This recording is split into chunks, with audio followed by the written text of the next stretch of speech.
যুক্তরাষ্ট্রের সরকারি উপদেষ্টা সংস্থা US citizenship on international religious freedom USCIRF তার 2024 সালের বার্ষিক প্রতিবেদনে ভারতের বহির্গত গোয়েন্দা সংস্থা রিসার্চ অ্যান্ড অ্যানালাইসিস উইং বা R&AW এবং রাষ্ট্রীয় স্বয়ংসেবক সংঘ RSS এর উপর লক্ষ্যবস্তু নিষেধাজ্ঞা আরোপের সুপারিশ করেছে। সংস্থাটি বলেছে, এই দুটি সংগঠন ধর্মীয় স্বাধীনতার গুরুতর লঙ্ঘনের জন্য দায়ী এবং সহনশীল।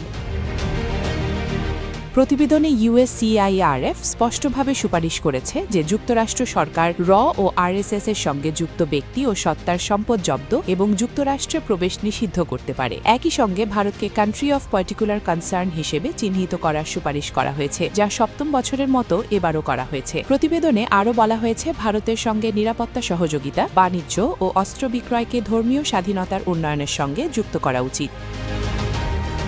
USCIRF এর মতে 2023 সালে ভারতে ধর্মীয় স্বাধীনতার অবস্থা আরও অবনতি হয়েছে। বিভিন্ন রাজ্যে অ্যান্টি কনভার্সন আইন কঠোর করা, ওয়াকফ বিল, মাদ্রাসা বোর্ড বিলুপ্তি এবং মুসলিমদের বিতাড়ন সহ নানা ঘটনা উল্লেখ করা হয়েছে। প্রতিবেদনে RSS-কে হিন্দু জাতীয়তাবাদী সংগঠন হিসেবে বর্ণনা করে বলা হয়েছে, এটি হিন্দু রাষ্ট্রের ধারণা প্রচার করে এবং স্বল্পলঘুদের বাদ দেয়। উল্লেখ্য, USCIRF এর সুপারিশ বাধ্যতামূলক নয়। যুক্তরাষ্ট্রের স্টেট ডিপার্টমেন্ট আগের বছরগুলোতে ভারতকে CPC চিহ্নিত করার সুপারিশ তবে এবার এর নাম সরাসরি অন্তর্ভুক্ত হওয়ায় আন্তর্জাতিক মহলে আলোচনা তৈরি হয়েছে।